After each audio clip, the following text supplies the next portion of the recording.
All right, guys, and we're back here in Jönköping, Sweden for DreamHack 2011, the Season 1 Championship underway. I am Rivington III. And I am Sinon the Stoic. And together we are Zinnington. The casting Yeti. Yes, as said by the forums. Yes, they've decided Daniel and his Yetiness. And then I can sit on your back and throw snowballs at people. Absolutely, yes. So we came back a little bit early from this. Well, what do we have for the viewers here in Elmia and for all the many, many viewers at home? We have the Din Brothers grudge match coming up right now. TSM versus Epik Gaming. Wow, this is gonna be painful. I think the mother is here, isn't she? I believe so.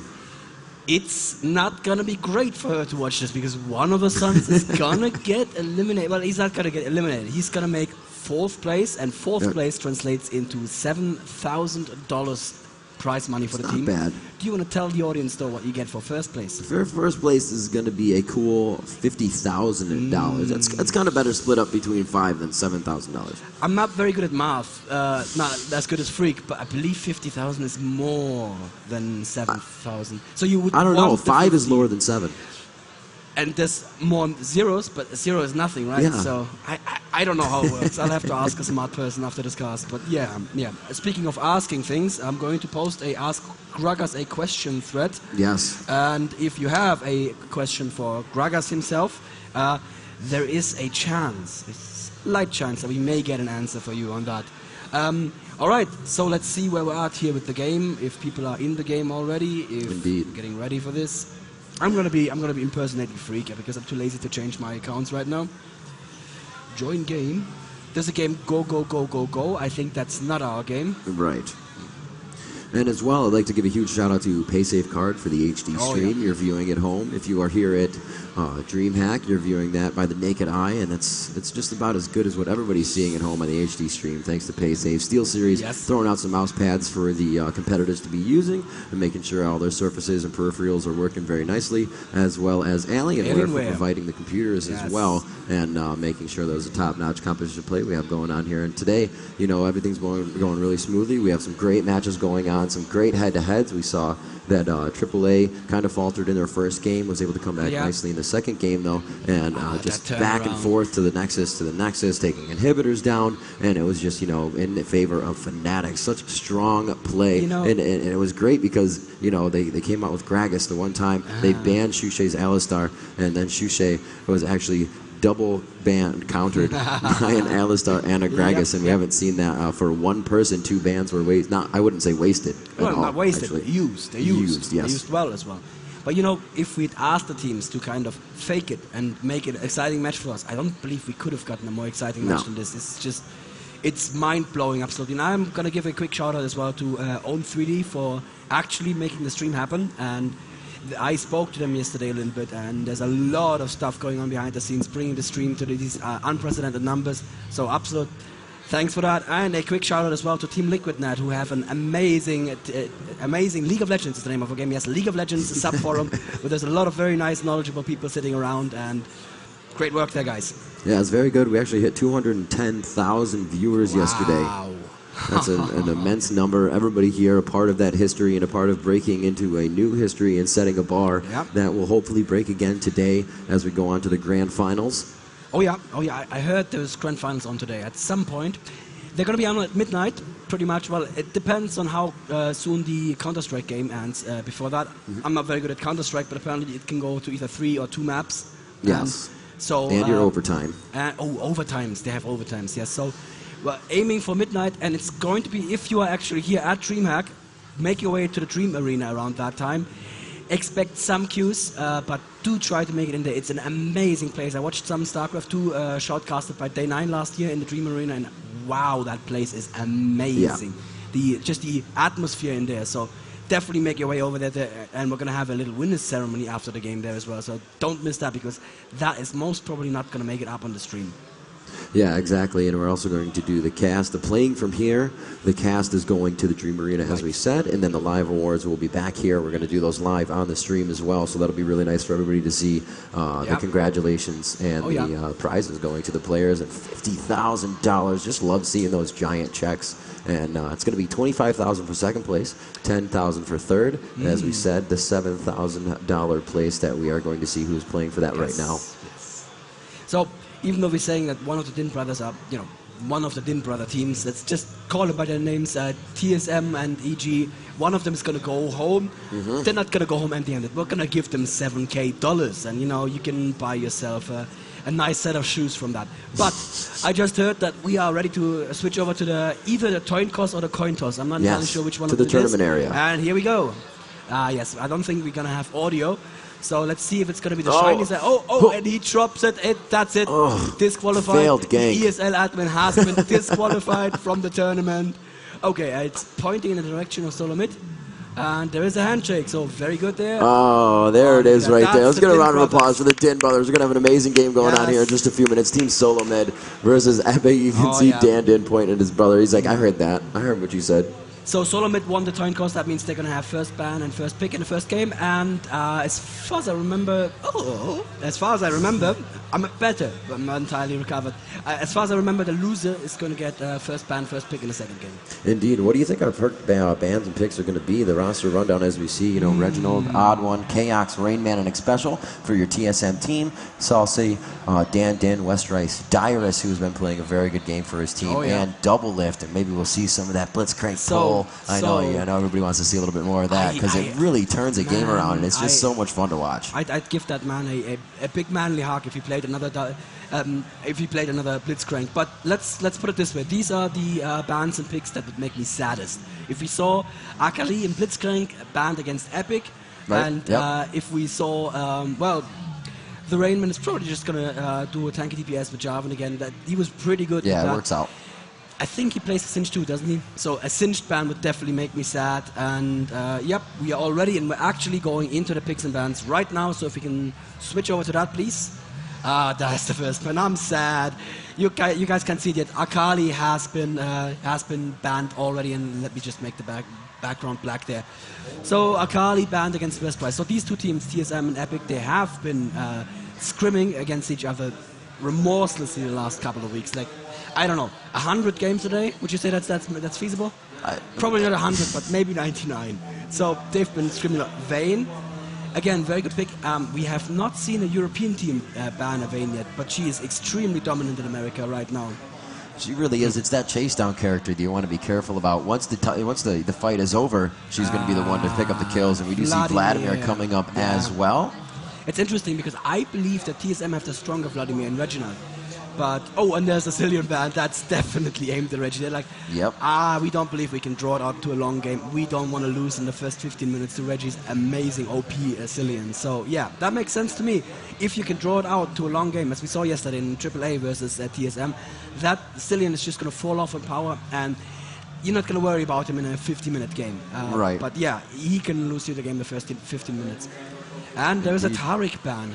That's interesting. What do you think about that?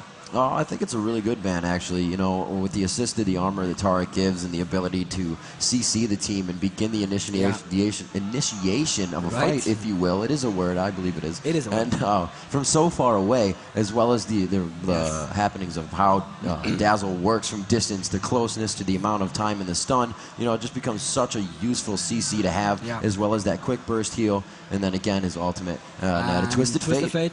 Also aimed at Reggie, I believe. Yeah, the thing with Tariq is also, if you pick a Tariq, you want an aggressive lane, and there is the Corki pick up for Chaos. I believe he's going to play it as well. It's a very nice pick. West Rise playing a very strong Corki as well. Yeah, so they're going to counter a little bit there with that one. Dan Din saying yesterday that he was kind of felt they had a disadvantage, that his brother knows some of their strats, but then again, that's vice versa as well. Yes, absolutely. So we're going to have to see how that goes. Nunu and Janna, so they're setting up for a conservative bottom lane, I believe. Picking up West Rice picking that up for a switch around. Oh, a fiddle in the middle. I don't believe it. I don't believe it. He's running teleport. No, he's trolling us. He's trolling us. We've been trolled before. Dyrus picked a Jax yesterday and then changed it the last day. My heart, like, because I want to see Jax. Well, there's a Jarvan. With the right support, Jax can be one of those turnaround game characters. Reggie, stop trolling us. So we do have Special picking up Jarvan. That is going to be a solid pick for them, and he is going to be switching as well. You can see him running the support summoner spells. Annie for that huge burst AP, and as well as a little bit of sustain. You know, as she comes out with Incinerate, Disintegrate, she's still able to do a ton of damage after Tibbers just rolls your face through. Teddy bears are cute, but Tibbers is not the one you want to be hugging at that point in time. Double Lift and Dyrus to make their picks here. They're not cute when they're 9 feet tall and on fire and dropping on you from the sky. Fire retardant teddy bears are not something you want to play with. Oh, MF Janna. That actually turns it into a very aggressive bottom lane after all, because with that shield, the double up is going to do more damage on the first hit, and the second hit does damage based on the percentage of the first hit. Yes. So with the shield, the double up becomes a damage multiplier, amplifier at least. So that looks good. And oh, there is a Malzahar pick. Malzahar has been doing some magic this tournament. If you just manage to go in and ulti the right person at the right time, and get him into a chain stun after that, because it's, what, a 3-second suppression? 2 seconds, 3 seconds? It's quite long, actually. If you think about it, like I said, League of Legends is a game of seconds, and that many seconds really amounts to a lot, because it feels like an hour when you're in the suppression. Oh yeah, and if you can just keep the AD locked down, there we have the Warwick, very nice, that's probably going to be the jungle for them. In Europe, you would see the exact opposite. In Europe, you'd see the Jarvan in the jungle, the Warwick in the lane, and there is the Alistar pickup. Unfortunately, not going to be an AP Alistar. I'd be happy. Would you be happy? Yeah, I think, but you know, nobody can really follow in the shoes of Shushay at this point in time. We're pretty much making himself the MVP of the tournament so far, and we'll have to see if he can continue to do that with his team. However, it is a team game, so we got to give huge props to everybody that has been playing so far. I wanted to say that earlier. It's very good that you pointed out. Shushay would be nothing without his team in his back. Right. If he didn't have the amazing, consistent AP backup from Epik, if he wouldn't have the veteran AD in Lamia, the super support in Melisande, and the amazing jungle in Cyanide, he'd be a guy who suicides in and does nothing, you know? It's a team game. And his team knows him, so they say, okay, Shushay is going to switch on crazy mode, let's go and support him. And it just works out. And we're going to have to see what Saucy goes for here. He does have the last pick. This team is discussing it. They have another 45 seconds left. And this is really the counter pick, that last pick they're going to be able to do, possibly countering or possibly helping the team composition that Epik has. I smell something. If he doesn't pick tanky DPS now, Epik could be running a EU... Wow, really? That is for Westerice right there. Wow. Yeah, of course, Westerice doesn't have his AD yet. Yeah.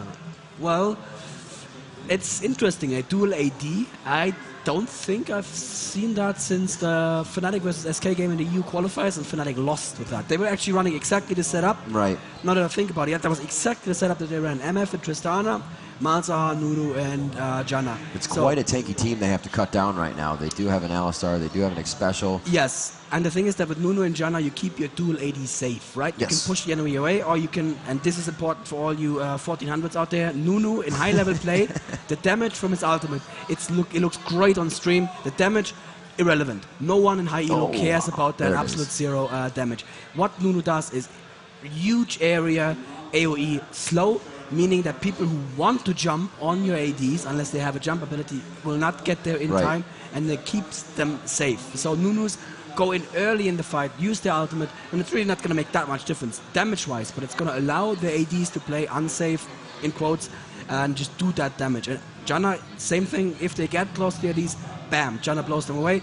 And if just one person, like, I don't know, a Warwick or so, jumps on the AD, well, Malzah's going to lock him down and just say, thanks for that kill, I'll take it. And we're going to have to see how Janna really plays out within the team fights. You know, everybody's going to kind of have to gather together to get that assistance from Janna. It is quite big. She has a great range on it. But X Special is the only one that's going to be able to heal his team, really. So maybe be seeing some, Warwick's going to be able to do that for himself.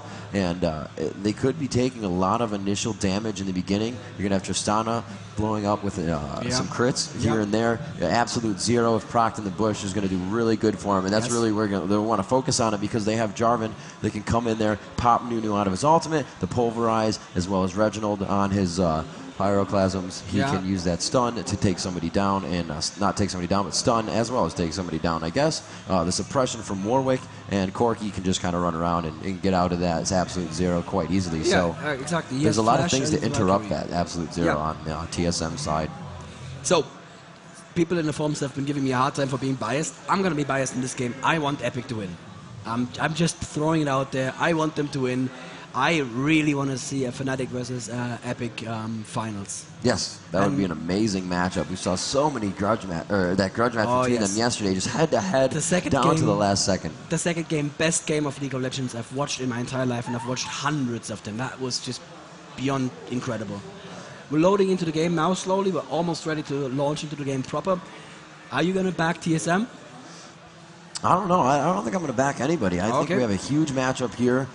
Some brotherly love going on. The Dins about to face off against each other. A match that everybody has wanted to see. The Dins probably not so much. And we're going to have to really see how they take that into consideration, knowing each other's strategies, knowing the first invasions, the amount of timing that they have as they go towards Dragon or Baron. And we've always said Reginald with that sixth sense on when they can do Baron and when is the perfect time to do that. And we saw TSM actually understanding another thing about timing in the base race the other day, as they were the first ones to make the step away and the push towards the base. Another amazing match, and you'll see that in the highlight reel as it comes through to play as well.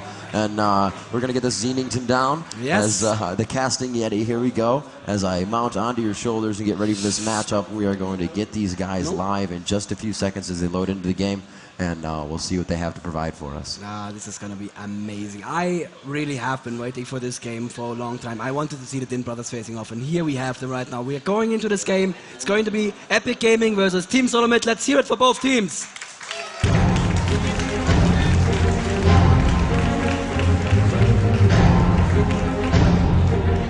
All right, let's see what they do right off the bat here. It looks like they will start to go towards top and set up. So they think they're going to take top golems, and they're going to try to thwart that instance here. And it looks like TSM does not have that idea. They're going to go towards the bottom, and they're actually going to do a regular blue invasion here as they head towards the Wraiths, probably, or the Wolves rather. Probably a quick steal on blue or something as that sort. But as they move through, power and numbers right now for both teams, we can see Epik going for that click onto their blue. And they may start to move towards that area, going down. Oh, so wait, TSM may stay in this position and try to catch somebody as they go to lane. They haven't seen anybody in the bottom. They know that the blue is not being covered, so they'll definitely take that. And they may have, they're going to, there's so many things that can happen right now, but it's in their head what they want to do. We can't really read that at this point in time, but staying in that spot, they could definitely grab somebody who's transferring to their lane. The amazing thing here is that there's so much metagame going on that we don't know about yet, because these teams have been scrimming so many times. There may have been hundreds of games that started with invasions like this, and they're playing against different mindsets, and there we see the perfect clairvoyance. So now TSM know exactly where Epik are, and they have no idea where TSM are. So that is an advantage for TSM right there. Warwick going to pick up that blue, going to say thank you for that, and start a dual golems, which is going to be a very, very quick route there.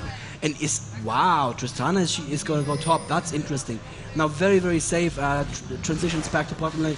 Double lift, it's probably going to be safe as well. And Rainman actually porting home from the enemy jungle. Interesting. The odd one actually takes down all the lizards around Golem.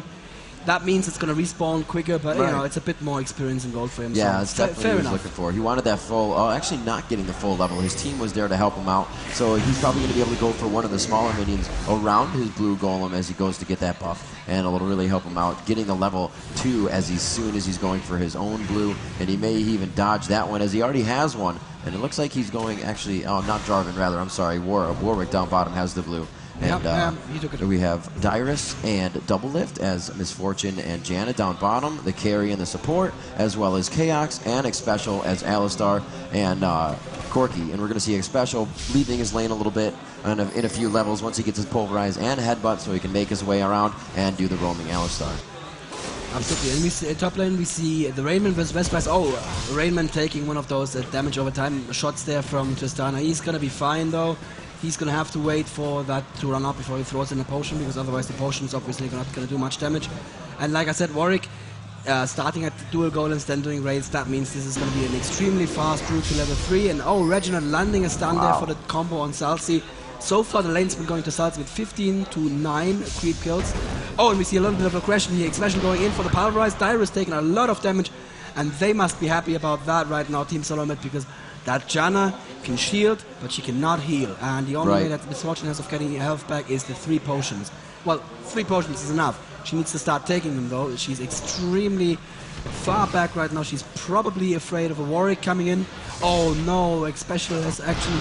there's actually a restart going on. That was not first blood, and we have not reached 5 minutes, so we are going to get a restart on the game. That does fall within the rules of this one, and we are going to go ahead and get that restarted. If it does not have a first blood yet, or within 5 minutes, it is a justifiable restart, and that is what we are going to have right here. Okay, so yeah, it's obviously not ideal to have a restart, but I heard there was a crash, and in this case we could absolutely restart. Yes, Dyrus was still able to do what he had, but was freezing a little bit back and forth. So you know that's not really gameplay you want to be able to go into the game with. These computers been on a long time today. We're really stressing them out. A huge amount of gameplay coming out of League of Legends, and very long games that we're seeing right now. A lot of the games were shorter before. They were able to get out, the PCs cool down, but we're going to see and get the problem fixed up, prop them up, and get that airflow going through them. So we're going to get this game recreated. We're going to join in here and see what we have. We're going to go with the same picks and bans as usual. The players know that very well by now. They're just going to go ahead, go down the list, and we're going to get this game going live again in a few more minutes. So we did, of course, QA these PCs before we used them. I mean, obviously we checked them, but you cannot check for everything. Checks, updated drivers. Things always happen, yes. Things always happen like that. Certificates, everything, back and forth. But hardware is hardware.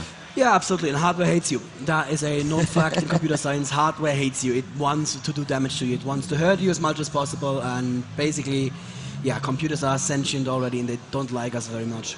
Yes, indeed. So we're going to get everybody back into the matchup. If you have not checked out any of the VODs we have up, if you missed some matches before, make sure you go to that, the s1.leagueoflegends.com. The most recommended match from yesterday, I would say definitely Fnatic versus, what was that last one? Fnatic versus Epik. Yes, the second game from that. Amazing, but possibly even more amazing. What was that? No, what was the very last game? No, the second game of that. That was the most amazing. Yes, but also not bad. The games that we casted, AAA versus TSM. I would say games. The very first one, especially for the ending, but the second one, that turnaround fight at Baron, I haven't had the chance to watch the VOD, but I'm going to go through it and I'm going to be like, pause, what actually happened, because that was just too much for me. I was like, I don't know what's going on. How did AAA win this? Standing next to you in the replays of the day on the highlights, you could just see Daniel's face. Yeah. I was actually hurrying to get here. I was running a little late. I was like, oh god, I hope I didn't miss the highlight reel. And I believe there isn't a person out there who didn't see that Shushay flash into kill on Malta coming as a #1 pick for the highlight of the day. That was just, beyond epic. So yeah, we are restarting the PCs right now. It may take just a little while. We want to make sure, of course, that this doesn't happen again. We're going to get them restarted. If you're a little bit new to League of Legends and you don't know much that's going on, there are definitely a lot of viewers on the stream. And I want to thank everybody for tuning in here for the Season 1 championship here at DreamHack in Jönköping. An amazing and beautiful Sweden. You know, I came out here, I actually had a sinus infection, and just a day here, I was absolutely cleared up, and I was like, wow, maybe every time I get sick, I'm going to come to Sweden. It's just so clean here, and it's so beautiful, and an amazing place to hold an event like this. So many people like mind that can come together and enjoy video games, enjoy the esports scene, and just have that kind of community and communication with each other, meeting so many new people. I've met so many people here today. Man. It's been absolutely amazing. So many fans of League of Legends, people making their own shirts, cups, mouse pads, everything. And that was actually one person we met outside. He walked right up to us and he's like, I love you guys. This is all the stuff I've made. And we were blown away. It's just such an awesome camaraderie from the entire community. And as I've said before, and I'll say it a million times, we would not be here if it wasn't for you guys. Absolutely. So thank you very much for being such loyal and awesome community members. And this feeling of sitting here in the audience and having all these people next to you, just look to your left, look to your right. There are people who enjoy the same kind of stuff that you enjoy. When you sit at home, watch a stream, like, I don't know, I'm sitting alone here on my PC, this feels a little, I don't know. But you know what? There are literally hundreds of thousands of people out there who enjoy the same kind of stuff. And you know what? Over here you can walk up to anyone, you can go like, hey, what do you build on Warwick? And they're going to be like, attack speed all the way, and you're like, yay, stupid Warwick builds. Actually, a true fact, in Nunobot 2, I had 2.5 attack speed on Warwick, and I was still stacking AS, because that's how you do it. You would. I would. I believe you.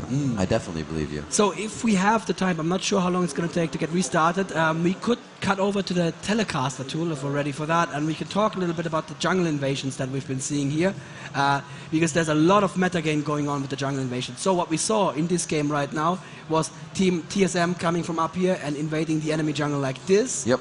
And then I believe they were going into these bushes, waiting in these bushes, which is a safe place. And I believe they waited for their clairvoyants to come up and then obviously go into Golem. And at that point, they put a clairvoyance, an aggressive clairvoyance down here and moved forward into these bushes. Because what you often see the enemy team do is this, obviously, this is where golem spawns, and you want to protect this for your jungler, right? Yes, so you're going to have your jungler wait somewhat like, up here, somewhere like that. And you're going to have the rest of the team stand down here in these bushes and, protect him. That's one possibility. Sometimes in solo rank you see people standing here as well. I don't like that. You want to have all 5 together. Strength in numbers, as you always say.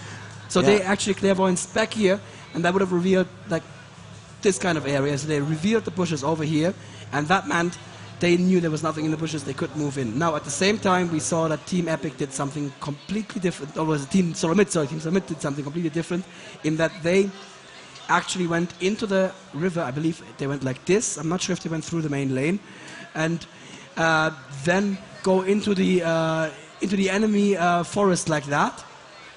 Take this bush again. Bushes are very, very important because there's always a chance that the enemy team will be waiting for you in the bushes, and then rotate it around from behind. So once again, if the enemy team was actually standing in these bushes, they would have been in a very good spot to initiate there.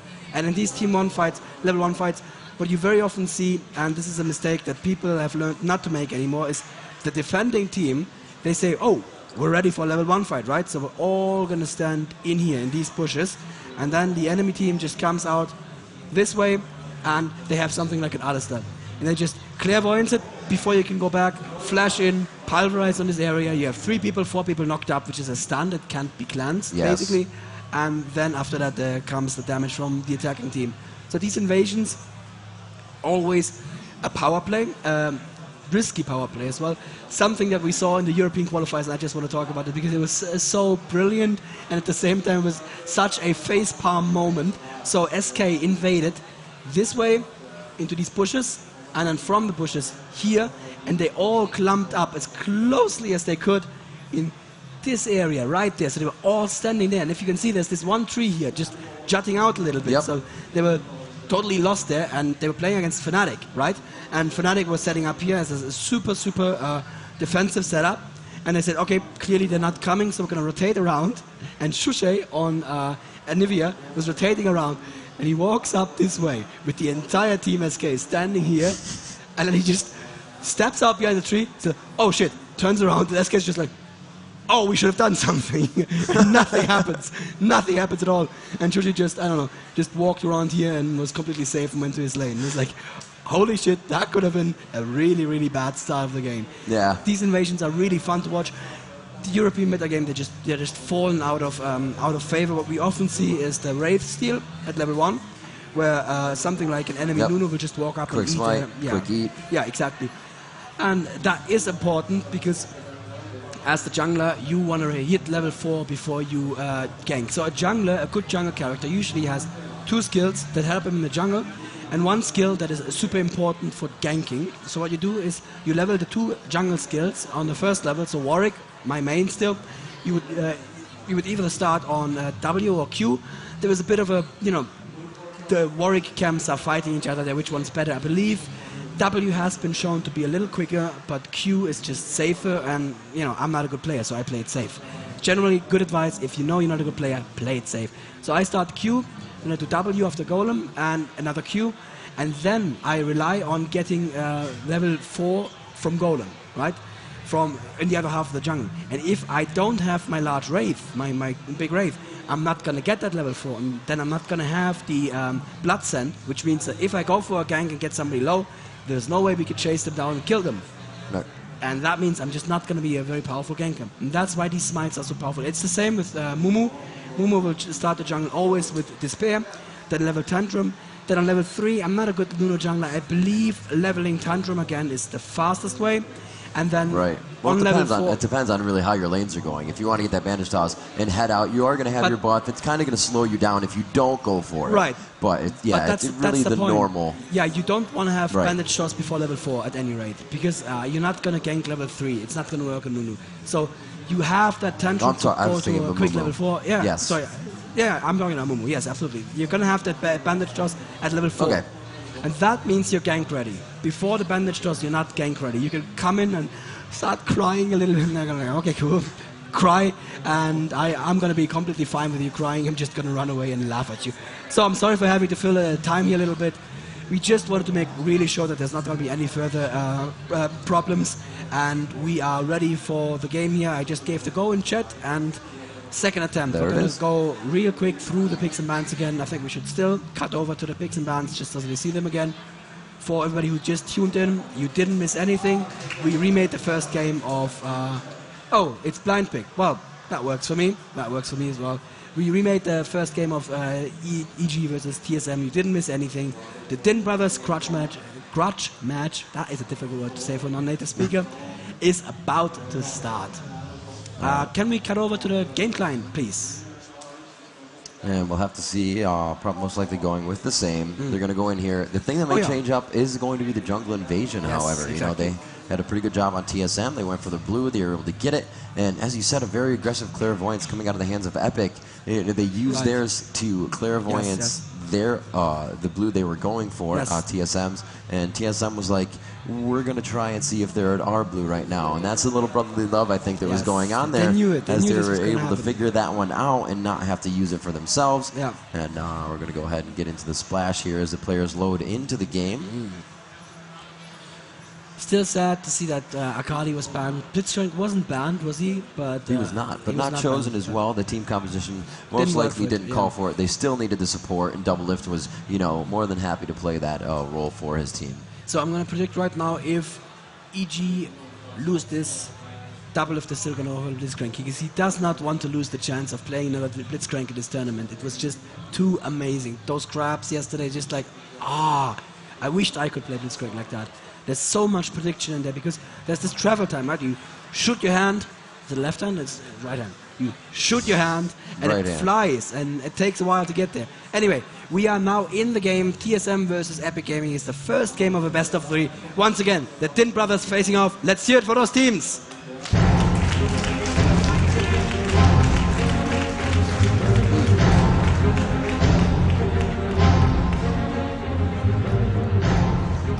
Back into this one, we'll see what has to happen here, and there may be a switch up in what they begin to do, and it does look like that's going to happen, and they will start to hang out in their bush. TSM just hanging out by Wraiths this time. A lot of pings going down from both teams, and we're going to see how they adjust to this one. They are not going to go for an invasion themselves. They know that the jungle needs to be in favor of Epik this time. If they lost their blue last time, they weren't able to grab the other one, so they have to be very careful. Absolutely, and TSM setting up, like I showed on the telecast, very, very aggressively. They have the Ani, they have the Pulverize. This could potentially be very painful, but Epik have made it out in time, and they have just given up their blue. That's a little bit of a strange move to me. Well, then again, yes, you don't want to team fight at level 1 against these people. Okay, so they went back and forth and actually placing a vision ward down. The pink ward will be able to see other wards. The green wards are just going to give you vision in that area, about the range of a clairvoyance. But we're going to see, Salsi using his abilities on the fountain. You're able to proc the minion that he will be able to spawn, or pet, if you will. Malzahar can't spawn every 7 seconds. That'll grow in size and do a little bit more of everything, as it's his little assistant there. And it looks like we will be seeing just a mirror of what we had before. The buffs are going to be back and forth. They still have their CVs to use. There's one going down, and Doublelift sees it. The other one, I believe, has just fallen as well out of the hands of Doublelift, and that is Alistar, Special, using his clairvoyance. And back and forth. They say, hey, thanks. You know, we're going to use yours, but we're still going to get the same, advantage out of it. Yeah, absolutely. And the pink ward here, just like I say, I like it a bit, but I would have liked it more if the support from bot lane would have gone back there to place a ward later on, because these wards are going to expire in 3 minutes, and the buff takes 5 minutes to spawn again. So if you place a ward that's going to be alive while the buff is up, you can have your Ani just teleport in on that Warwick from behind, or rather on that Nunu from behind, and just kill him and take his blue. That is just an amazing move, but you have that jungle control, I guess, now early game. And yeah, Janna and Misfortune setting up for the standard bottom lane. The odd one going an extra step on that, and he did take the blue wolf from Wolf Camp there, so or the brown wolf, I should say, the bigger one. So they will not be able to have that. It's going to be a little bit of experience lost from Nunu. However, he can usually stay in the jungle longer than most, as he can just consume to get his health back. Doesn't really have to worry about using too many health pots, and we will see how they play that out. Again, Westrice up top. With Tristana, Rainman using Jarvan, and he is going to be up top in the 1v1 situation. Salsi and Reginald in mid. Reginald was being very aggressive last time, and we'll have to see if he can keep bringing that to Salsi. Salsi knowing that he's going to be playing that way. You can see him staying a little farther back, but Reginald playing Annie, one of the longest right clicks in the game, will still be able to harass a little bit, but not as much damage. Dyrus and double lift down bottom as we had before. X special on Alistar and that Corki Westrice, or Chaox Westrice actually, and they are going to be pushing their lane quite hard. And a Clairvoyance here in the river. They are a little bit afraid of a Nunu gank, but Nunu is, well, what is he doing? He started the red and then he changed his mind. Did they Clairvoyance Nunu? No, I believe I saw the Clairvoyance in the river. So I'm not entirely sure why Nunu is doing what he's doing, but I guess Dan Din is a better jungler than me. So he's using a lot of time on this red. Maybe this is a way of doing it that doesn't lose you too much health, possibly. Let's see how the CS are going. So for Annie at 16 versus Malzahar at 21, obviously Malzahar is going to win the early lane here against Annie. But if she lands the stun, yes, Reggie choosing not to play aggressive. He could have followed up with a E here with a cone attack and done some more damage to Salsi, but he's like, yeah, that stun now is just enough. Just, keep your distance. I can do damage to you. And it looks like Westrice being very passive in his lane, not using any mana yet, but he is going to go back to get a little bit more damage, I believe. Chaox still pushing with that Corki. Looks like the mid or bottom lane is back to the mid farm right by the river. That's exactly not really where you want it. Is when you're 2v2, you kind of want it more towards your especially turret. Coming in for a gank on Salsi, but Salsi spots it just in time. That was good play there. They remembered that Malzahar is always going to push, right? As Malzahar, you cannot opt not to push. So that was a very, very good attempt by the Alistar. I'm not sure they're going to play him roaming Alistar the whole game. They're probably going to have him babysit that Corki bottom lane. Now he's going in for... Is Dyrus disconnecting here? Oh god, please don't say he's disconnecting. He's just standing there, not moving. That Janna is also just standing there. Oh, you have to be kidding me. Wow, Dyrus' computer really not liking him whatsoever. And that is quite unfortunate. It just seems like that last laptop on his side is going to be switched out. Oh, man. We do have the admins coming in here to make sure everything is going to be fine. We're probably going to really get this one switched out. Just put an entire new computer up for that setup for Dyrus. And I'm actually glad this is happening quite early in the game. It's unfortunate that it is happening, and it hasn't happened throughout the day, an entire day, as we have said before. But now, just hardware just kind of punching in the face. It hates you. It hates you, as you said before. Yeah. So we're going to go ahead and jump out of that. Yeah. So the resetting right now, I'm not entirely sure how long it's going to take. I'm going to get an ETA for you as soon as I can. Obviously, it's a bad situation when you sit there and you just want the game to start. And some people here are getting bored as well. Not the ideal situation for us to have, but trust us, guys, once we actually go into this match is going to decide who is going to go on and represent North America. Who is going to fight for the honor of North America? That is going to be very big, and a lot of people want to represent that as the last team. Many people thought it would be CLG, last year's WCG winner, able to come out on top and get that #1 spot and take it away from everyone else. So they're actually placing 5th this year, I believe, and that spot is going to be the $5,000 spot. A lot of people were wondering how much money they were going to be taking home, so they still go home with a good amount of money in their pocket. And we gave game $2K as well. $2K. That didn't sound right. $2K. Yes, I $2,000. Yes. For the 6th place, 7th and 8th place, unfortunately, don't get any prize money, but they did get a free trip to Sweden. That's pretty awesome.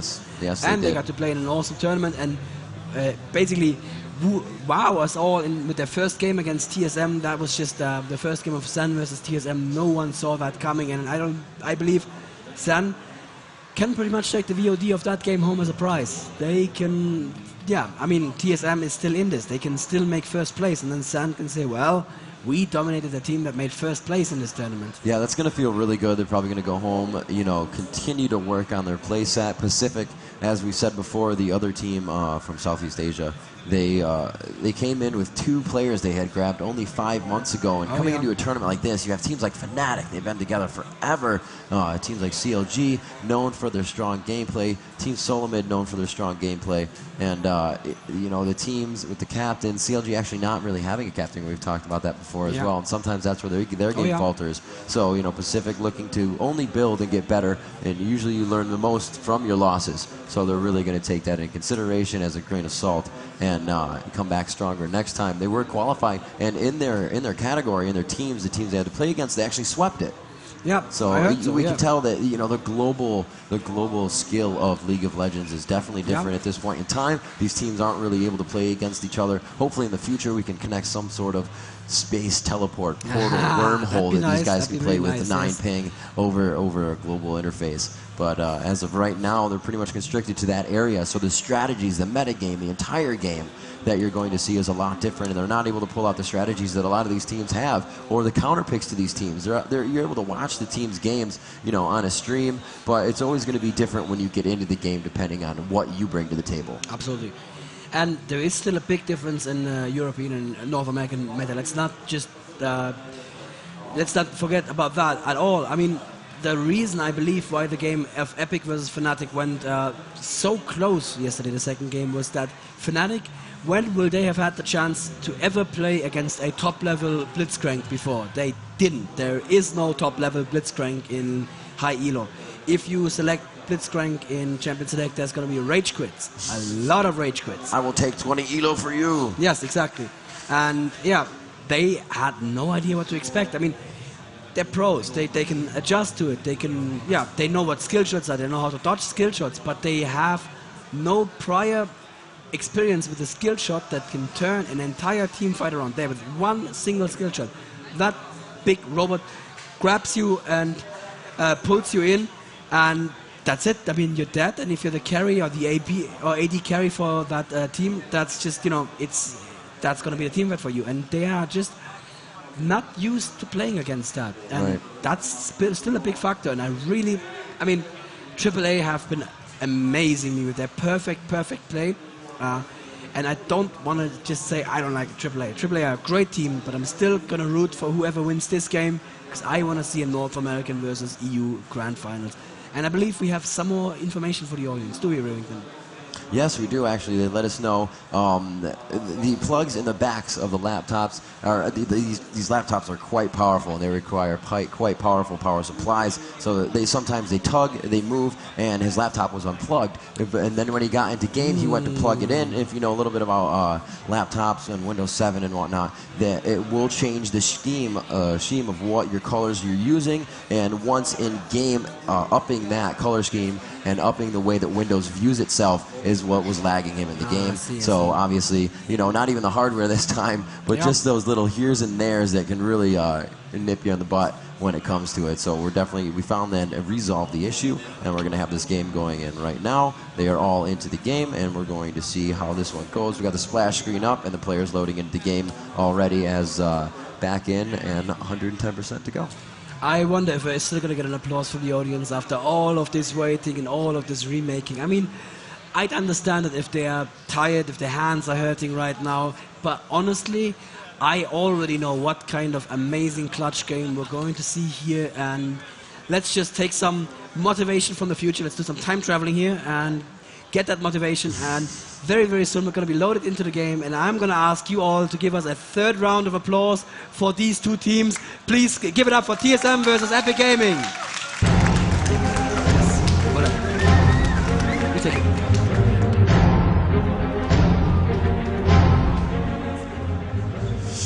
I bet you they're going to jungle invade. How, you think? No. So let's see what they do on this one, actually. Ping's going out again, and we can see him going for both bushes. They're like top, maybe bottom. You can see both of those pings going out on the map. One towards the tri-bush, as I like to call it, up top, and one towards that bush right above Dragon towards the purple side. That is a smart ward right here. So this... Oh, look at that. And Epik see all of TSM moving through these brushes, and if they wanted to, they could decide to take this fight now, because Annie is still in base, but they didn't make that connection. That's unfortunate. That could have been a 4-0 right there, or 4-1 maybe, even against Alistair and against Oh, please don't tell me. No, they're just going back. They want to get back to counter this one this time. And after knowing that they didn't see anything there, they're kind of playing a switch-up game on a little bit of a rotation here. They know that each time, third time's a charm, they have gone for the blue, so they're going to do that again. But this time they're going to rebuttal on it, and they're going to try to get themselves in that bush up top by where Baron is just a little before. We'll see what they can do. This was our plan all along. We just faked those hardware issues just so we could have that meta game play out for you. This is basically they're scrimming in a fast-forward way. And wow, are they going to meet here? Oh God, I'm scared. They're on either side of the wall of each other right now. Westrice, however, walking into that bush still. He's going to see them before they get into the bush. Westrice is so close. Andy with her stun up. Will she be able to get the stun off? The flash out. The great silence coming out of the hands of Salsi. And it will begin as a first level fight. But it looks like everybody is able to get out of there alive. A very nice job.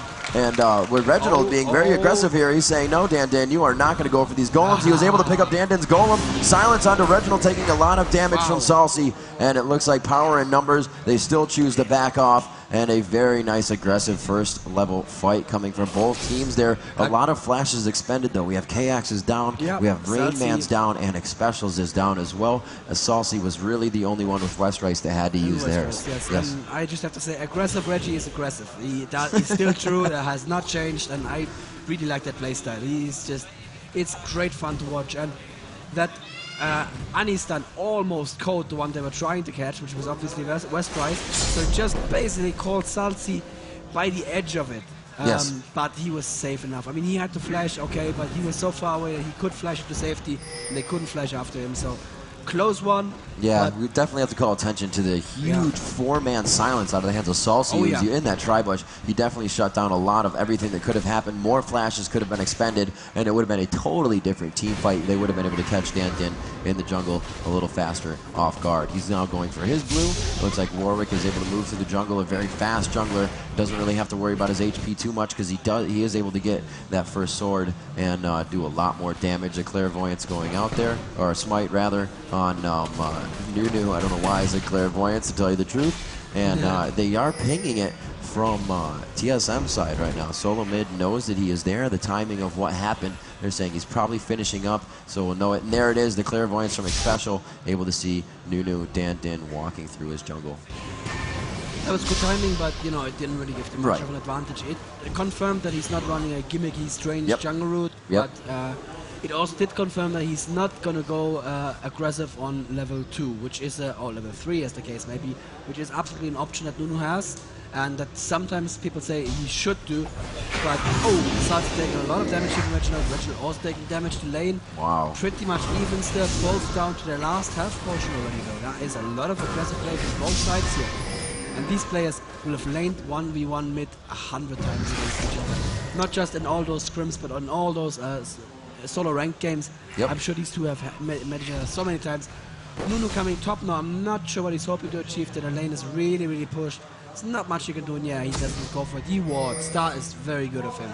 And we're going to see, Rain Man using his mana up quite quickly down bottom. Westrice is able to push that lane, but however, is not going for the tax. He does not want to draw aggro from the minions and take any unnecessary damage for Rain Man to really activate on, or initiate on, I should say. And we see 3 going towards mid here. Will they get the flash onto this Pulverize? No, he goes for the headbutt first. The Pulverize up. The stun coming from Annie as well. There it is, the Disintegrate. Will they be able to do the damage? Dan trying to take a little bit of the brunt, and he will. A very nice job by Dan acting as a shield there, and taking the kill. Skills that would have come. Tristana coming down bottom now. Dan turns it around. Can the odd one be caught off guard? He does have, as I call it, the plaid buff, rolling with the red and the blue as they're on top of each other, and he's able to, all the players are able to get out safe and sound. Tristana now to get to her lane, losing a little bit of experience, but it's not really going to affect her too much, as it looks like still wanting to focus into middle here, going for Annie. Dan taking a lot of damage there, and Annie almost getting another stun up. The rocket jump in from Westrice. Odd one getting caught a little bit out of place. The Ignite will not take him down. He has a good amount of health there. However, down to 100 health on that one. He still has red buff, but it looks like he's going to have to waste a little time on that as he blue pills back to base.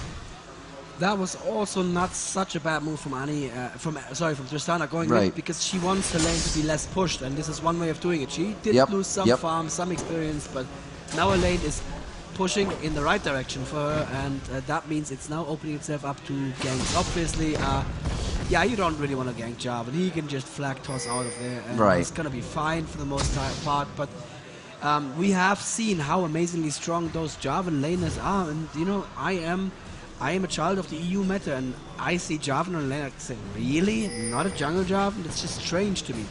Maybe setting up for something here, bot lane, especially in the bushes. He does have his flash up. Yes. So if Dyrus and double lift come out to a bad position, he could punish them for it. Dyrus heading out a little bit, but not quite far enough there. I'm not sure if they know that he's there. I'm not sure if they can avoid Chaos is farming his minions, but he could definitely pull down a little bit, go towards the bush, and I think that would draw Dyrus and double lift out a little bit more. There's the clairvoyance down from Janna, making sure that X Special is not in the bush. Looks like they are able to back up, and Dyrus will take a chance to double up on that and do a good amount of damage, about 250 to 300 HP off of X Special. He'll be able to E that back up to himself. His E is that heal. There's a few of it right there. And recent updates to Alistar actually causes him to trample every time he goes into a skill. So that's going to add a little bit more damage if you're really pulverizing and right in the middle of a fight. A very cool effect that was added to him recently. It was added mostly to make him viable in farm, because before that he was the worst farmer in the game. And it's just true. Worse than Soraka when she has a star call and everything. But yeah, he is not going to use it on minions. As you can see, he's playing a nice European support, sitting at 0 creep kills here. This is exactly what you want to see. Giving all this gold to Corki, who is just, I mean, Corki is, like we said many times, the best farmer in the game. He is just going to spiral out of control. Once you get that Trinity Force or that Mana Bune on him, it's just going to be so powerful. Nunu coming in top while Restrise goes home to buy. Let's see what he's going to buy for himself. And yeah, double Doran's plates. Ooh. That makes it. Oh, I missed a down first bottom. Yes, indeed. Reginald has drawn first blood onto Janna. Apologize for the missed attack there, and it looks like they pushed off Dyrus. He had to go back, and he has bought. He went to buy more Doran's blades, and the first blood will come out in the hands of Reginald. Not somebody you want to get that first blood. You do not want Annie to be any more bursty than she already is in the beginning of the game. She was waiting with that stun up. You can see that ring around her waist as it shines, and that means that her passive is every 4 skills she's going to pop up that stun, and she's going to be able to use it. Dyrus, or Salsi rather, was going to go down bottom, but it looks like she's going to go back to middle, contain, gather up his XP, and that is a very early tower at 8 minutes and 30 seconds for TSM. TSM taking an early lead here in this game. What I want to say about Annie, she definitely teleported in on that ward. Teleport is on cooldown right now. So that was maybe TSM learning a little lesson from AAA. Well, they obviously know about teleport ganks as well, but we have seen a lot of harass from Westrice up top. Oh yeah. That, well, it's still Jarvan, you know, he's still going to be safe, We have seen AAA run a couple of really amazing teleport ganks this tournament, and that puts TSM in the advantage though by more than 1,000 gold already. It looks like Westrice throwing down some wards. He does have the red for his team. A very nice job there. You know, Nunu going around the jungle is one of those characters that can donate the buffs, you know, as much as he wants to. He doesn't really need him that much. He can continue to go through the jungle. It looks like Alistar, Special pushing in here. He does find one. He dodges. The null zone going down. He will not get silenced, but he does get suppressed here by Salsi. Will they be able to take down Special? He's going to get the pulverize up, and he comes around, puts herself in the bush to block the vision, and they may be able to get this dropping. Timbers on a double lift, and he will be able to take him down. Another Q coming out of the hands of Reginald. Salsi looks like he will fall, flashing away. He has no mana to help himself. Maybe get a silence down to assist his team in this fight. Dan also expending the flash, and it looks like they will be silenced right there to kind of slow down this team fight and recuperate on what just happened. They did lose Janna. She will not be able to heal. She is level 5 anyway, so she was just trying to get herself out of there. Double lift that is, not she, he in this case, and he will be back into the game now to assist his team. We are at a 2-0 in favor of TSM there, and a very nice move by Annie to read what Special was doing and instantly follow him down. And as we just saw there, as I double-clicked on Annie's portrait, he did, Reginald did, level that Q over everything else. Q is at 4 here. I was told on the forums to check that a little bit more often. Obviously, the shield, not the best spell in the game for Annie, so she's going to level her Q and her W. And that Q, that's putting out a lot of damage. We nerfed the base damage recently, but it's still really powerful. On Malza, I expect an E, probably leveled up highest. Yes, there you see that's in the Epik visions. That's a very, very strong arrest spell. And oh, Epik is setting up for Dragon. That could get them back into the game. TSM sees Salsi here. Salsi available for Oh, kill. wow. Ghosting in. Wow, Chaos Stomach going over the wall. Salsi exhausted and surely going down here. Yes, very nice. And that is the... They're still going for Dragon though. Wow.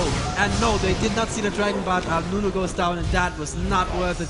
Wow, Westrise fails to jump over. Doesn't manage to jump, fails to flash over, I was going to say.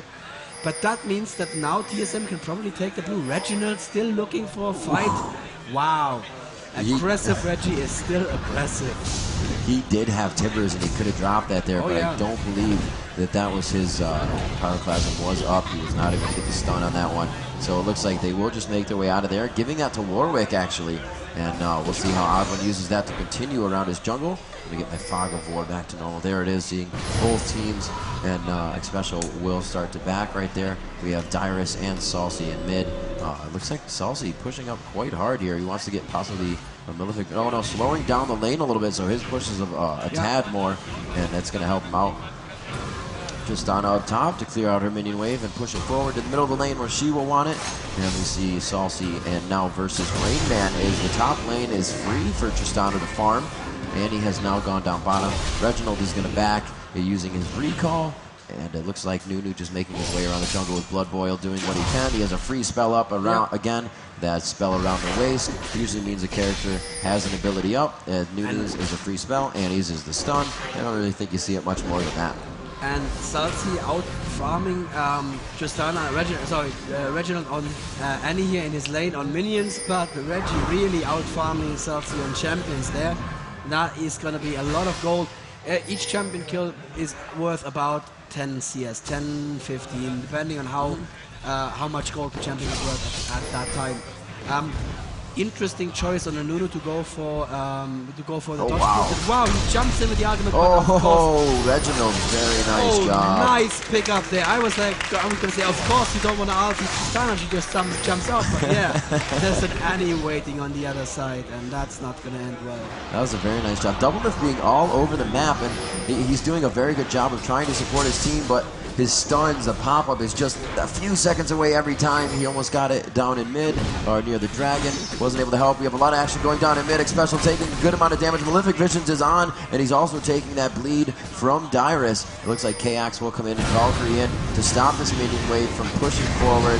A lot of damage coming out from the Gatling will just shred through these minions, and he will be able to push it back as Malefic Visions trying to do the same thing, vice versa, for Malzahar as he wants to keep that lane there. He likes the attention that that turret is giving the minions as they come in and not allowing that mid lane to farm. However, Reginald is all over the place getting kills that he needs, so he really doesn't have to worry about farming creep score in mid right now. He's just able to get all the money from the kills, and all the more better because that just makes the momentum of your team build that much more. Absolutely. He is going to probably save money now and go straight for the death cap. Self needs to be careful here. Reggie can probably... Nah, he cannot burst him down. He does have 2 Doran's rings on that Malzahar as well. Xpecial, again, with very aggressive positioning, but he can afford it right now. 5-0 for TSM. Almost 4,000 gold advantage. It's not looking good for Epik, even though I'm rooting for them. I'm not rooting hard enough for them, and I think the problem is that Doublelift did not get his Blitzcrank. That's what I'm saying here. That's the problem. Looks like the flag toss going down up top. Not too much going to come from that. Just trying to do some damage to Westrice right now and back him off of this lane. Rainman actually has it where he wants. He's not really doing much, but going for the last hits at this point. And it looks like he's going to, get that one, understanding where the minions were going down. We see Annie now walking into the jungle. Yes. Reggie is trying to go for something here as Tristana's backing up, but I believe she's going to go up. And Reggie's proccing his spells here so he can get that stun up. Do they know that he is there? The clairvoyance possibly a down. Will he be able to drop Tibbers? And he does, but they both jump out of it, a flash out. And a very nice job from the hands of Dan Din, and the rocket jump coming out of the hands of Tristana as Westrice, and they're able to avoid that fight right there. Jarvan could have made it there in time, but I think it would have been a little too late anyways. A valiant attempt by both. We now have a 3v2 in mid as they begin to push this tower. Epik now has Tristana and Doublelift, that's Westrice and Doublelift coming in to congregate in mid and help them out a little bit. We see the odd one now just trying to take these down. We're going to take a good amount of damage on this turret as Chaos is not being pushed around, and he's just standing back there. Almost beating the forest, almost. Oh, especially going in for the power rise. Flash, Annie coming in from behind. does she have a stun up? She does not yet have a stun up. Oh, that damage is enough. Death is the best stun in the game, it's a fact. And Salsi barely pushing him back from his turret as Westrise arrives just a little bit too late. The Rainman changes his mind about going mid. No, he doesn't. They could probably push this right now with Salsi being so low and Jana being down, but they choose not to and allow Epik to push. While, oh yeah, they had to back. Okay, they were a little low there. Great job once again from Reginald, who's now at 303.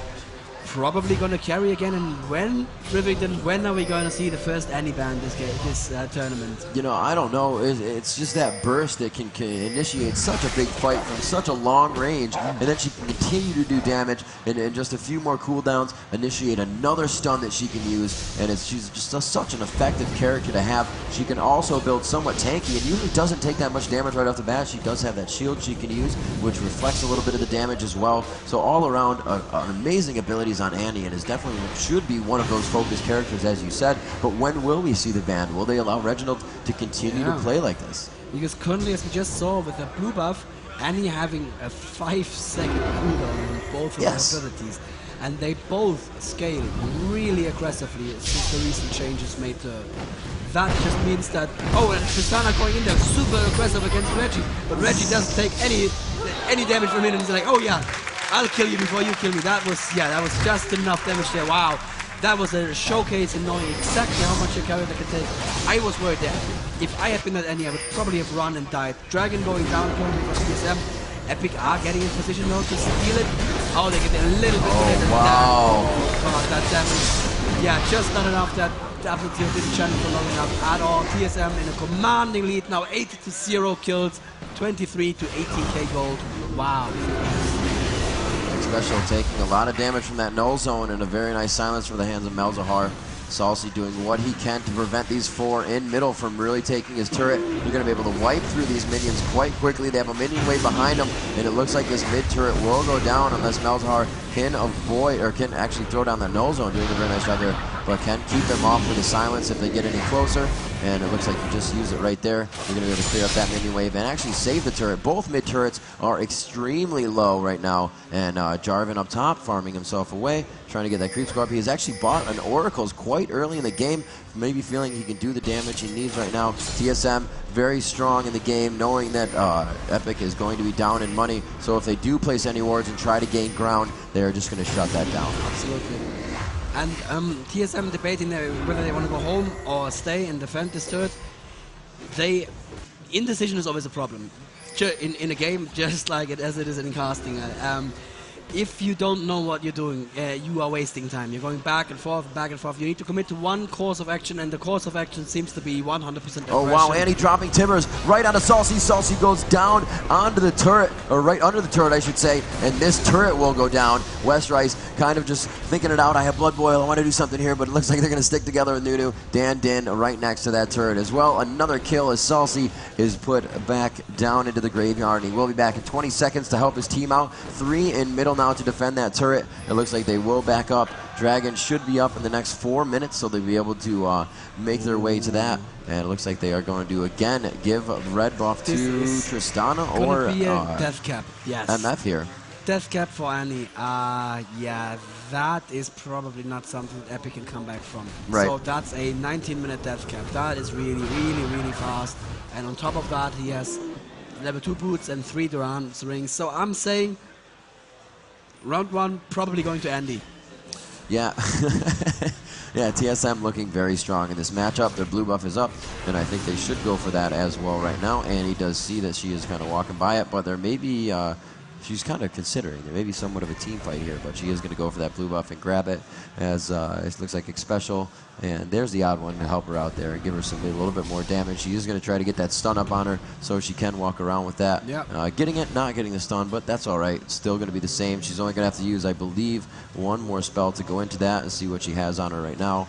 And it looks like, yeah, she only needs a few more.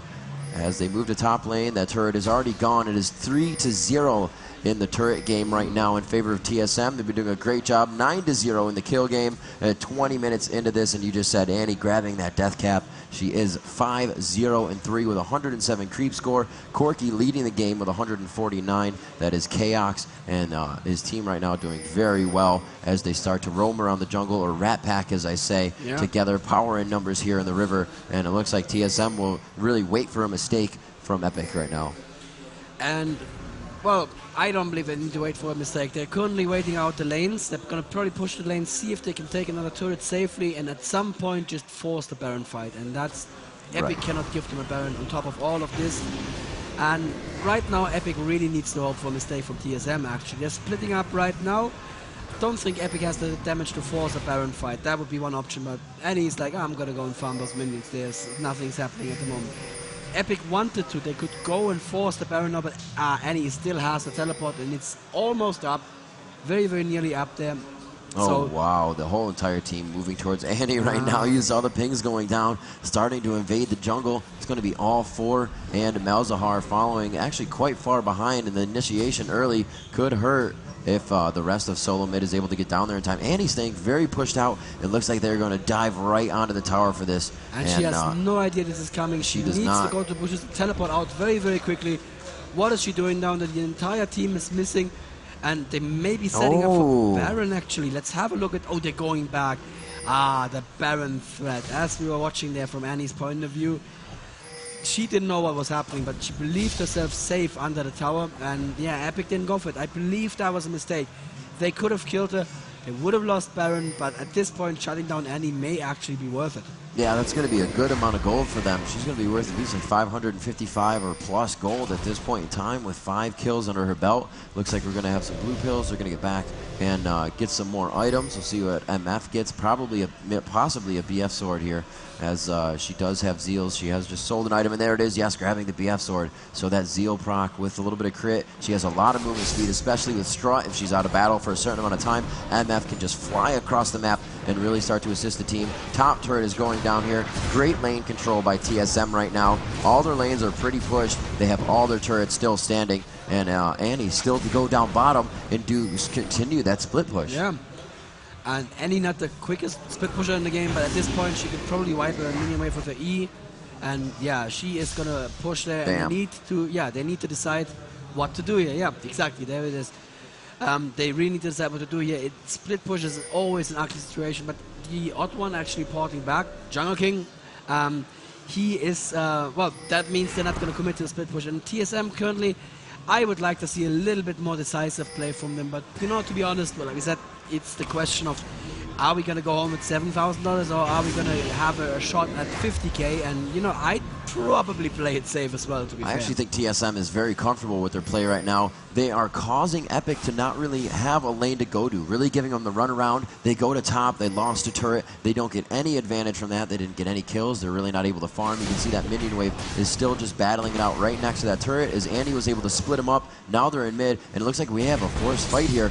Dan Din going to be the first one to go in and initiate. Salsi probably trying to do as much damage as he can, but he's quite far off on the battle, and we're going to have to see the Q or the Ice Blast coming out at the odd one. A lot of damage coming out, huge damage onto Dyrus. Will he go down? Standing in the ultimate, a double lift, able to take a little bit more damage. Tristana also falls. TSM just absolutely thwarting what Epik thought they could do into that fight. The Clairvoyant's going down as they flash over the wall. Dan Din also falling to the ground. Salsi the next target, or they will see double lift. A nice silence coming out there, but it did miss Jarvan. They are kind of split up in who they are targeting at this point in time. Does Chaos have the Valkyrie to get around? A miss and a very nice pop-up. They have Salsi in a 2v1 situation. Here comes the odd one, going out for the quick steal, and it looks like they're going to be able to take him down as he throws down the null zone to do what he can before he goes down. TSM on the ace as we are 25 minutes into the matchup.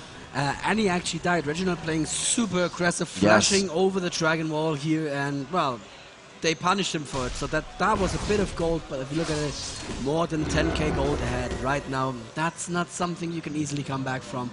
And, well, Epik are all back at this point, so it's not going to be a free ban from TSM on top of it, but they really don't need that anymore. Annie is sitting at 323 AP. That's just, yeah, she is going to be able to not just initiate a fight, but also decide it. If that tipper sits more than 2 or 3 people, that's going to be the fight right there. That's going to be so much damage. Then Epik don't really have those sustaining characters. They just have that Nunu in their team, and then the dual AD, which really isn't working for them.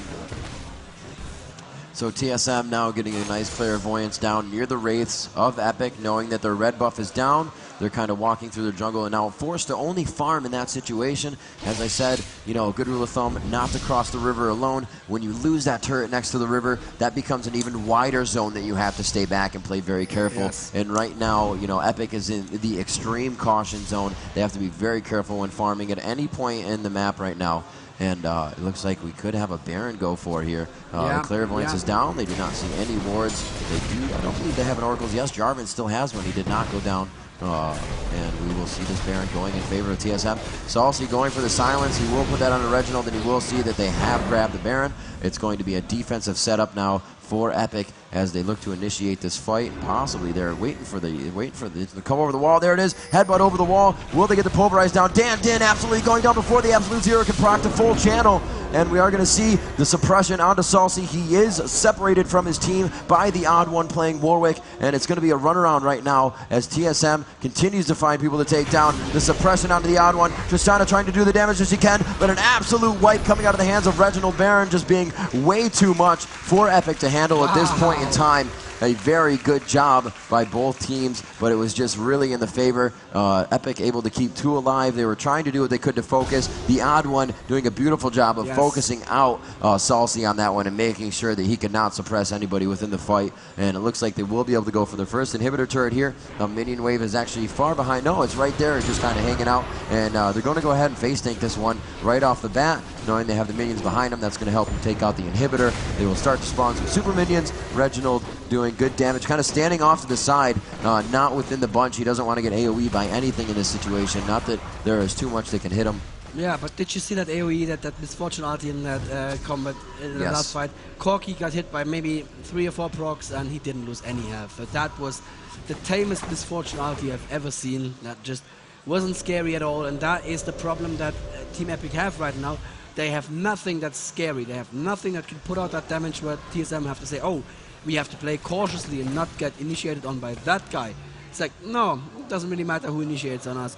We're going to be fine. You got to be very careful with how you build a character, especially crit. If you build critical and you don't have any damage, you're not going to be able to crit for any damage. You're going to get regular crits that only do about 10 or 20 more damage. Misfortune also being able to double up and get a little bit of crit off of that. So if you build a lot of damage ahead of time, focus your shots. Yes, you have to wait on your cooldowns, but right now she is running that blue, so that is going to help her be very effective in the fight to utilize her slow and that Q to double up onto the creatures and right off into the enemies if they can get it right onto one of them, and that crit is going to hurt a lot. You can see the flash over the wall, and Tibbers coming out here. Have you found my bear Tibbers? And he might come out, oh, suppressed through the wall, taking a lot of damage through the nose zone. Salsi goes down. However, Reginald was not able to drop Tibbers, but they are still able to come out with a fight. So, you know, it's not needed that Reginald needs to be in the fight, and that is even worse for Epik right now, because if the 4 members of that team can continue to push a turret, Epik really needs to change up the strategy right now and figure out who needs to be the front line of defense and where to put Tristana to really come out with the damage. You know, Dan doing a very good job of helping to blood boil onto West Rice, but it's just not enough damage that they're looking for, as well as Misfortune. She does not have her Infinity Edge yet. The Jarvan ulti coming down, and it looks like they will have a pretty good fight here. West Rice making it out alive. He does have a bleed down on him. Will he take enough damage? He has the Ignite on him, and he will not go down, just living with a sliver of health, and it looks like they will be able to take out their second inhibitor turret and their second inhibitor, spawning super minions through 2 lanes now. It is a 4v or 5v4 situation in favor of TSM if they continue to stay in the base of Epik at this point. And it looks like they will choose to back. They have a pretty good minion wave very close to that turret. And that's going to be another amount of global gold for them. 45,000 gold 46. to 30,000 gold. 16,000 gold advantage right now in the hands of TSM. A 19-1 game on Epik, and they really early game outplayed them. That's not something that, you know, Epik needed right there, obviously, but it looks like it's going to play throughout the game, and they will not be able to turn this one around. Just want to point out during this fight here, Annie did not even use a single one of her cooldowns. Nothing. No. She did nothing in the fight. They still wiped them super easy. Corki putting out a lot of damage there by himself, and the Rain Man with the 2 Hearts of Gold, Banshee's Veil, and the Atlas Impaler at 210 attack damage here right now. Crits are gonna hurt with that. So yeah, they have enough DPS right there. No problem at all, even without any. And then any, the 617 any, wow, with Void Staff, Red Death Cap, and another needlessly large rod. Yep, we can see the gold per 10 items really coming into play on TSM side. We've seen this before, where you're kind of like, where is it coming from? 2 hearts of gold on Jarvan, 2 hearts of gold on Alistar. Nunu trying to do the same thing, that is Dan Din. But, you know, it's just not enough at this point. This is the part of the game where they're choked into their base. They cannot control the jungle. The mentality game comes into play, and it's almost that point where you're like, all right, we're going to stay in our base. We'll do what we can. If the win comes out, that's amazing. We can get it. But let's start thinking about next game. What do we need to do? Who do we need to ban? And is it going to be an Annie? I would not be surprised right now. But the thing is, you ban Annie, you leave open Vladimir. Do you want to do that against Reggie? Again, the Blood Mage. Yeah, or you're going to leave open maybe a Malta for Reggie. He's very good at that as well. True. There's a lot he can play. Looks like we have a bottom lane push here coming out of the hands of TSM. They will gather with all 5 members of their team. They have a minion wave right there. Do they choose to force the fight on this turret? Chaos doing a lot of damage onto Dyrus. It was just one ulti. There's the second one, taking a little bit over a quarter of his health away with just 2 of the ultis. Getting in there with the Gatling will be able to shred that armor of Misfortune. Not that she has too much. And it looks like tanking going on by Jarvan right here. He's going to take a few shots as they try to get a tick onto the turret, and they do do a bit of damage. These turrets will not reheal. Only the Nexus turrets will be able to do that.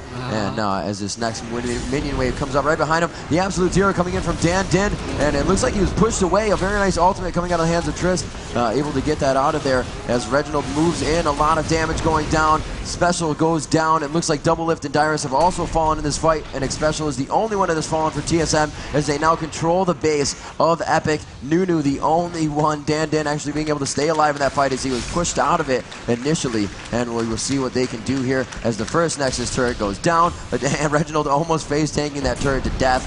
Will they be able to get this one? It looks like the Warwick was on that second one, and here we go for the Nexus, and we are going to have your first game in favor of TSM. GG indeed. Yes, that reminded me a little bit of the first game of Fnatic vs AAA. It was one-sided, I have to just say. But remember what happened in the second game, AAA almost turned it around. Dominated that game. So this is not over. This is a best of 3. So if Epik win the next 2 games, they are going to move on. Whoever moves on from this one is going to face AAA in the lower brackets finals. And if they defeat AAA, they're going to go on to the grand finals to face probably the most intimidating team in this tournament, Fnatic. You would say that. I like No, I'm just kidding. Yeah, Fnatic playing very well, but right now this team, Epik versus TSM, the brotherly love going down, and it really seems, you know, Dan Din could be a little shaken up about that. He did say it yesterday. He really doesn't want to play against his brother, and he does feel that they have the advantage with the amount that they play together, the amount that each other know their strats, and really Reginald's mentality about the game is just so much more meta, so much more about what's going on and how to solve that situation in the long run, as well as prevent it from happening. Very proactive thinking by Reginald, and it's really able to pull them out on top in that game of seconds, that game of League of Legends here at the Season 1 Championship. We're in Jönköping, Sweden. A lot of viewers going down. A big props to PaySafe Card for throwing up an HD stream, which looks like this. And Alienware for providing the laptops. We have been working great all weekend long. A little bit of a battery issue, not even hardware, so it's just the things that are kind of nipping you in the butt when you're least expecting it. The games are going well and strong right now. SteelSeries for providing some of the peripherals to help these guys out, and on the mouse pads. So we have this next game coming up, as we will get the picks and bans going soon. The teams are obviously going to go talk. We're going to have a quick interview as that gets down in the tournament area when they are ready for that, and the teams are done discussing what was going on. And like you said, just like that last game we saw, and AAA was feeling the same pain that Epik is feeling now. Absolutely. And if we have a little time before the interviews, I'd like to cut to the score screen real quick and point something out that some people at home may not be expecting, because there's something very pretty in the build that I'm just going to say it. I don't know if we're going to have the time to cut over or not, but there's a melody on the Warwick. Warwick actually built a melody. That's how good this game was going. So Malady is not an entirely wasted item on him, but it's like, yeah, I'm going to build a aggressive Warwick because I don't need to tank anything. So the best build that you can run on a Warwick in any random game is just off-tank Warwick. People don't believe me when I say that, but I am now on TV saying it. That makes it true. Off-tank Warwick. And before I bore you with my Warwick builds, we're just going to cut over to the interview right now. Let's head to the tournament. Hello, Carrie Bear here again. I'm here with Chaos from TSM. So we just watched them match up against Team Epik. They did a great job. You guys had a really great, match strategy. You guys going in pretty aggressive. Was that your plan all along? Well, the Annie with teleport is mainly picked up from AAA because they ran the Malzahar with teleport, and we're like, well, it's really good. And the Corki first pick, well, we know Westrice really likes that Corki, and they ended up picking Tristana, which they almost never run against us in scrims because we scrim a lot against each other. So we had to do something new and fresh to try and catch them off guard. Was there anything else that they picked that might have surprised you guys, or was it pretty expected? Everything else was very expected, other than the Tristana pick, which did not work out. Great, and was there anything they could have done differently? Obviously, the game went extremely in your favor. What could have Epik done to maybe turn the tide a little bit? I don't know. It was so one-sided. There's a lot of things that went wrong that's too much to list. All right, great. So I'll let you guys get ready for your next match. Thank you very much, and back over to you guys.